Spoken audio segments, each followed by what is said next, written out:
प्रिय साथियों, जय माता दी। मित्रों, आप सभी का बहुत बहुत स्वागत है।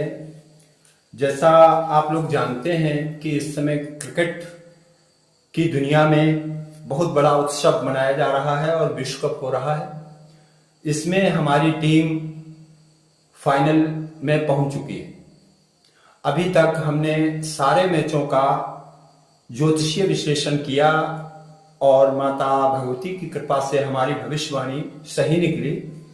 आज हम फाइनल के लिए विश्लेषण कर रहे हैं। मित्रों, ज्योतिष के अनुसार आज जो मैच हो रहा है उसमें ऑस्ट्रेलिया की जीत दिखाई दे रही है और इस प्रकार फाइनल का मुकाबला भारत और ऑस्ट्रेलिया के बीच होने वाला है। तो मित्रों, हम भारत और ऑस्ट्रेलिया दोनों की नाम कुंडली लेकर एक बार विश्लेषण फिर कर रहे हैं। ये मैच फाइनल का मुकाबला जो है ये 19 नवंबर को नरेंद्र मोदी स्टेडियम में अहमदाबाद में खेला जाएगा। ये मुकाबला दोपहर 2 बजे शुरू होगा और जब ये मुकाबला शुरू होगा तो गोचर में कुंभ लग्न का उदय होगा, यानी गोचर कुंडली जो है वो कुंभ लग्न की बनेगी। अब हम देखते हैं कि भारत के नाम राशि से भारत की कुंडली जो बनती है उसमें लग्न धनु होती है और स्वामी देवगुरु बृहस्पति। इसी प्रकार ऑस्ट्रेलिया की नाम कुंडली में लग्न मेष बनेगी और स्वामी मंगल देव बनेगी। तो ये दोनों कुंडलियां आपके सामने दिखाई दे रही हैं। इसमें आप देख रहे हैं कि भारत की जो लग्न है उसके स्वामी देवगुरु बृहस्पति पंचम भाव में गोचर कर रहे हैं और पंचम भाव में बैठकर लग्न को वो नवम दृष्टि से देख रहे हैं। वहीं ऑस्ट्रेलिया की कुंडली में लग्नेश मंगल हैं जो अष्टम भाव में बैठे हुए हैं और अस्त हैं। अब हम देखेंगे कि ये स्थिति दोनों देशों के लिए क्या परिणाम देने वाली है। ये है लग्न कुंडली। जब मैच शुरू होगा तो कुंभ लग्न की ये कुंडली गोचर में बनेगी। तो हम यहां लग्नेशों पर पहले ध्यान देते हैं।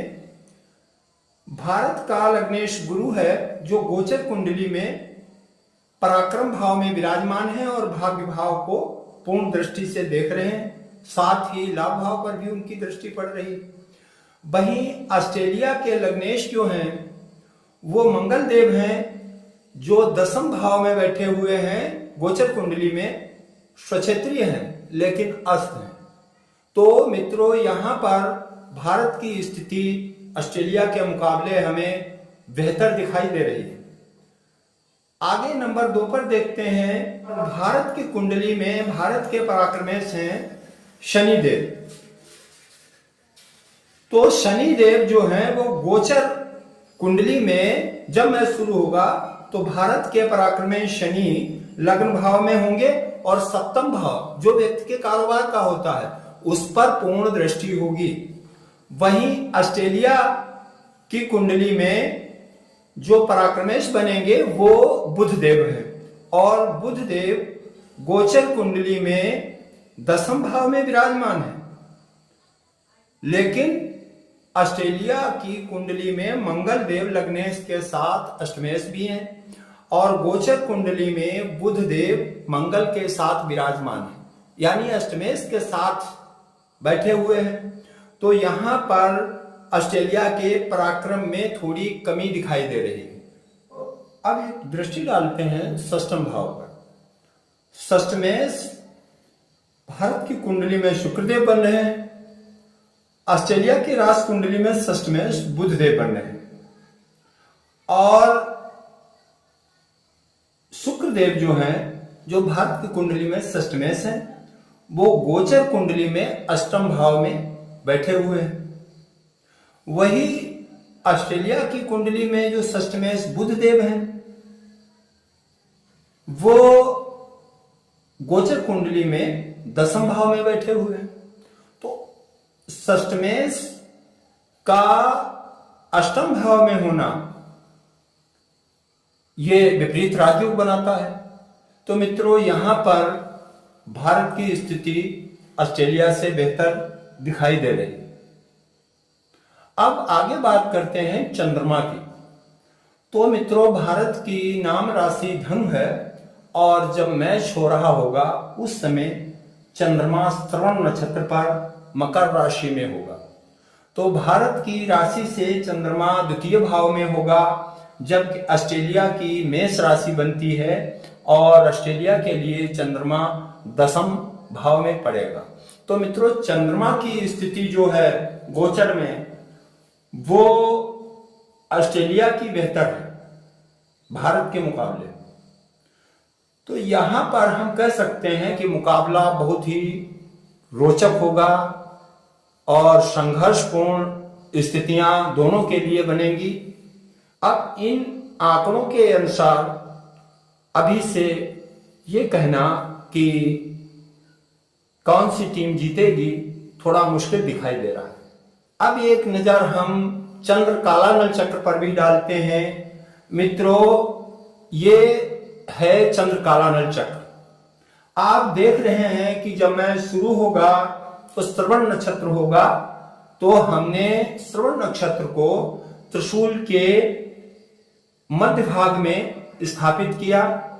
उसके बाद क्लॉकवाइज गणना करने पर हमने देखा कि ऑस्ट्रेलिया का नक्षत्र जो कृतिका बन रहा है वो त्रिशूल के ऊपर आ रहा है। हालांकि वो तीसरे शूल के ऊपर है, यानी कि बाहर की तरफ जा रहा है, लेकिन वर्तमान स्थिति में वो त्रिशूल पर ही दिखाई दे रहा है।